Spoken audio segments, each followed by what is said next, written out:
Go ahead. Thank you. I wanted to know, I know you got asked about this earlier, but do you have any information on like next steps when it comes to Russia, diplomatic steps when it comes to Russia and NATO?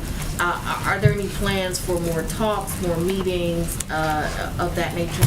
Sure. Well, let me give you, because there's a lot of different moving parts at the same time right now. So this weekend, Secretary Blinken was at the G7 foreign ministers meeting in Liverpool to discuss our cooperation on a comprehensive response to Russia's military buildup. There was a joint statement released calling on Russia to de-escalate, pursue diplomatic channels, abide by its international commitments on transparency of military activities, as President Biden did in his call with President Putin. And the foreign ministers, as they were meeting, and in this statement also warned that any use of force to change borders is strictly prohibited under international law, and that Russia should expect that further military aggression against Ukraine would have massive consequences. So that was kind of reiterating what the president conveyed to President Putin and what he conveyed in his calls and engagements with the B9 leaders last week through our Secretary of State.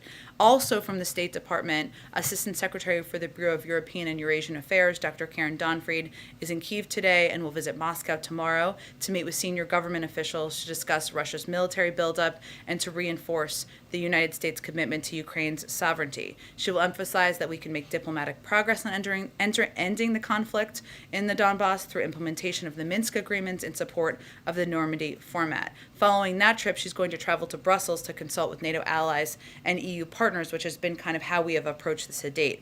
Additionally, our national security team is continuing to have extensive conversations with our European allies and partners throughout the day, and that will continue as well. So day by day, what we are working to do here is keep the lines of diplomatic engagement open, have those conversations with Europeans, but also directly with the Ukrainians and the Russians, and continue to look and pursue a diplomatic path forward.